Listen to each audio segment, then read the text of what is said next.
Halo teman-teman, kembali lagi bersama saya di channel Baru Main Vespa. Terima kasih untuk teman-teman yang sudah meluangkan waktu untuk melihat video ini. Semoga teman-teman selalu diberikan kelancaran dalam segi apapun, diberikan kesehatan, kemudahan, rezeki yang barokah, dan nikmat yang selalu diberikan yang terbaik untuk kalian semua. Kembali lagi bersama saya di sini. Saya ingin membagikan tips atau trik gimana sih cara pemula seperti saya ingin membeli sebuah Vespa. Langsung saja ke tahap pertama yang kita cek jika ingin membeli Vespa.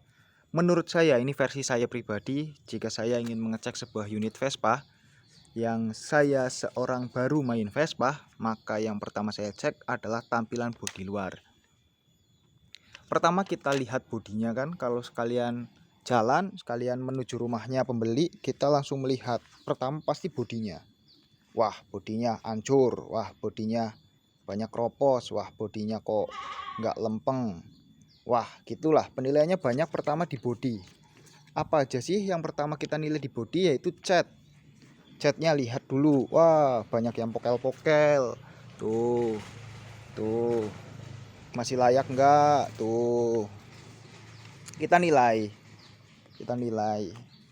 masuk nggak dengan budget kita, dengan Vespa segini, membeli dengan Vespa yang seperti ini dengan budget yang sekian, atau mengeluarkan kocek rogoh banyak uang, masuk nggak sih? Itu dipertimbangkan dengan segi cat. Setelah itu kelengkapan yang saya maksud adalah yang terlihat loh, seperti tepung kanan, tepung kiri, jok, lampu belakang, terusan rem. Nih kan rem juga saya sebelah nggak ada. Rem, lampu depan, slider depan, dan lain-lain. Kelengkapan karpet itu dicek selayaknya Vespa, selayaknya utuhnya bodi Vespa. Kalau ada kurangnya tepung kanan, kurang tepung kiri, kurang spion, itu juga melakukan pertimbangan kita untuk menawar atau untuk target budget kita, masuk atau enggak sih dengan budget sekian membeli Vespa seperti ini. Yang kedua, cek kropos-kroposnya. Kita buka semua, seperti jok, mungkin kita buka jok, ada banyak kropos enggak. Yang sering kropos biasanya di dek, kita cek deknya. Nah, seperti saya ini banyak kroposnya deknya, belum saya ganti. Nih dek perlu dicek, bawahnya perlu.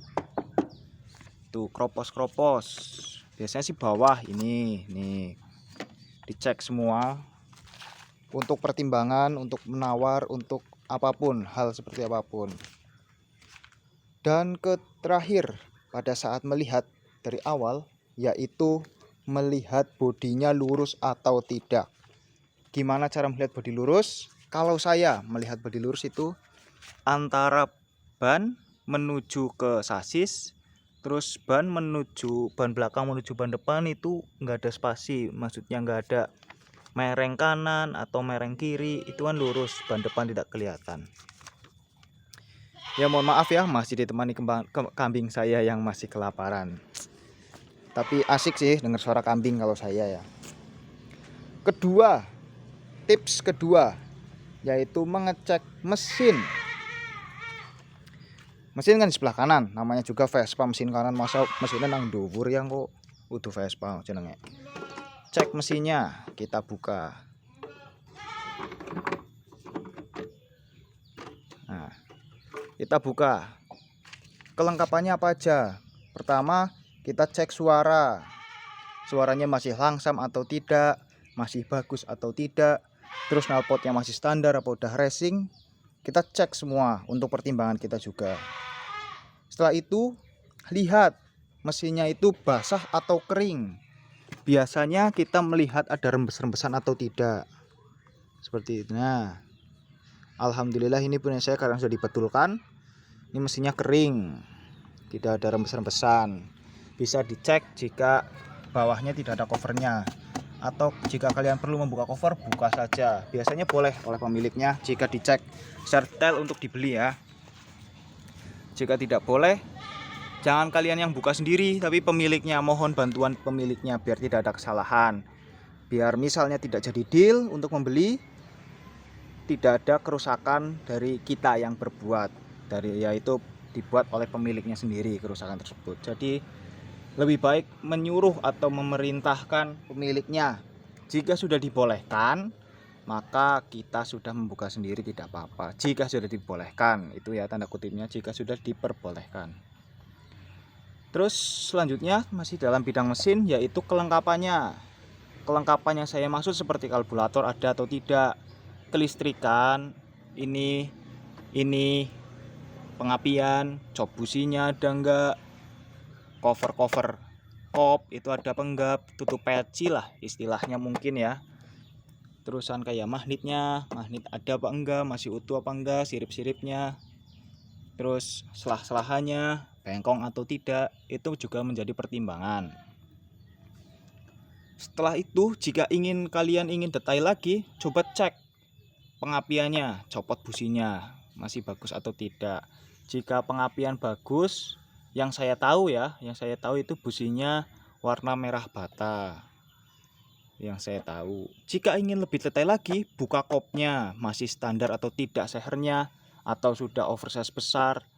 Tapi ingat, lebih baik menyuruh pemiliknya, atau jika sudah diperbolehkan oleh pemiliknya baru dibuka. Jika tidak boleh, jangan, sama sekali jangan ya. Itu ada kesepakatan dari pemilik dan pembeli, seperti itu. Selanjutnya kita cek, jika sudah dinyalakan, kan tadi dinyalakan mesin, sekalian kita mengecek kelistrikan, lampu depan nyala atau tidak, terusan klakson nyala atau tidak, terusan jauh pendek, lampu belakang, lampu rem nyala atau tidak, itu dicek semua kelistrikan. Jika Vespanya memiliki lampu sen, juga dicek, sen kanan, sen kiri berkedip atau tidak juga dicek. Oke. Setelah itu, setelah dicek keseluruhan unit, kita dicek dengan detail, dengan santai, baru kita cek ke surat-suratnya. Gimana sih? Apa sih surat-surat yang tembus atas, tembus bawah? Tembus atas yang dimaksud adalah nomor rangka. Nomor rangka itu diibaratkan atas. Ya setahu saya ini ya, karena saya juga baru main Vespa. Nomor rangka itu disebutnya atas. Bukan nomor rangka sama nomor mesin itu nomornya sama, bukan. Tapi nomor rangka sama dengan nomor STNK atau BPKB, dan nomor mesin sama dengan nomor STNK atau BPKB. Di dalam STNK atau BPKB maksudnya seperti itu ya. Maaf ini ngomongnya masih berlibat ya, tapi semoga dapat dipahami dan bisa dimengerti.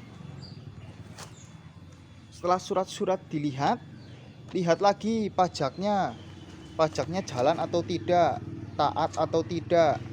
Itu juga menjadi pertimbangan. Jangan sampai beli surat-suratnya nggak ada, misalnya seperti dorongan harga yang luar biasa, kan itu juga menjadi pertimbangan ya jika membeli Vespa. Setelah itu sudah cek semua, izin ke pemiliknya untuk cek kaki-kaki. Cek kaki-kaki dengan cara mengoglak-oglak atau menggoyang-goyangkan ya. Mengoglak-oglak atau menggoyang-goyangkan seperti ini. Jika ada bunyi kletek-kletek ataupun rasa ininya kanan kiri goyang, itu ada permasalahan di lahar biasanya, atau di bagian sini. Itu juga berpengaruh. Kita cek depan belakang sama saja. Setelah itu minta kepada pemiliknya, Pak izin Pak untuk ngecek jalan. Jika sudah diperbolehkan cek jalan, nyalakan mesinnya, cek jalan, sebisa mungkin lewatin lubang-lubang. Ya jangan cepet-cepet sih, mbok ambrol ngodo mainang sudah dituku orang, ngodo mainang pemiliknya orang luputi. Jangan dicek jalan lewat lubang-lubang, santai saja. Yang penting merasakan kaki-kaki goyang atau tidak, shockbreaker suspensinya masih aktif atau tidak, itu juga menjadi pertimbangan. Setelah cek semua, tinggal kalian rempugan. Nama rempugan apa sih kata lainnya ya? Jan. Berdiskusi harga, negosiasi dengan pertimbangan-pertimbangan seperti tadi ini contohnya catnya buluk, terus banyak kropos, terus misalnya kaki-kakinya kena. Semua itu bisa diperbaiki. Bodi itu bisa diperbaiki, mesin bisa diperbaiki, kaki-kaki bisa diperbaiki. Tapi kan banyaknya dana yang harus dikeluarkan, harus dipertimbangkan juga. Untuk membeli bahan sekian, untuk merestorasi sekian, itu harus dipertimbangkan. Dan sebisa mungkin diskusikan terlebih dahulu kepada orang yang lebih paham. Contohnya ke bengkel atau ke orang yang suka Vespa. Kalau saya seperti itu. Ini ganti dek misalnya 500.000, buat ngecat total 3 juta, di total sama belinya jadinya 15 juta. Mungkin itu masih worth it, misalnya ya beli saja. Dan terakhir, menurut saya Vespa itu satu jodoh-jodohan. Entah bagaimanapun kalian mengejar, jika ini bukan jodoh kalian, maka tidak menjadi punya kalian. Itu menurut saya. Setelah itu juga bejo-bejoan. Pas oli bahan murah ya alhamdulillah, pas oli bahan larang ya nek kita senang, hati kita srek, ya kalau saya beli saja sih. Lebih baik nyesel beli daripada nyesel nggak kebeli. Gitu menurut saya. Terus apalagi sih ya, setelah dicek semua sudah, kita coba jalan, kita diskusikan harga. Mungkin itu saja kalau saya mengecek sih. Ya semoga video ini bermanfaat ya. Pengecekannya seperti itu saja. Kalau saya setiap ngecek seperti itu, kita cek semua. Yang penting ngeceknya santai, jangan gugup. Kalau gugup pemilik atau pembelinya gugup, jangan ngecek gugup. Nanti keblonyoan, asal daldil bae malah ngeluputi. Oh iya, sama tambahan lagi, kalau setahu saya yang baru main Vespa ini, harga Vespa itu tergantung kepada pemilik sebelumnya. Menurut saya, jika pemilik sebelumnya tidak menjual, atau menjual dengan harga tersebut, atau menjual dengan harga mahal, itu tergantung pemiliknya. Karena menurut saya Vespa itu sudah tidak ada pasarannya sih ya, karena tidak ada barunya ya. Jadi terserah yang jual aja, jadi tergantung lah. Kalau menurut saya pasaran Vespa itu tergantung sama yang beli, sama yang jual, tergantung kesepakatan harga. Jika nggak pas, nggak cocok, ya nggak usah dibeli. Menurut saya seperti itu sih. Kalau cocok harga, cocok Vespanya, ya udah beli aja. Tergantung kesepakatan. Mungkin cukup sekian ya. Semoga video ini bermanfaat. Bisa like, komen, dan subscribe, di-share, semoga bisa luas dan informasinya juga bisa tersampaikan dengan baik. Mungkin itu saja ya. Kalau ada tambahan-tambahan silahkan tulis di komentar. Jika ada pertanyaan dan saya bisa menjawab, insya Allah saya jawab. Jika tidak, mohon maaf karena saya juga masih belajar. Seperti itu saja cukup ya. Jangan lupa like, comment, subscribe. Terima kasih yang sudah menonton. Semoga keberkahan selalu dalam diri Anda. Dadah. Oke, mantap.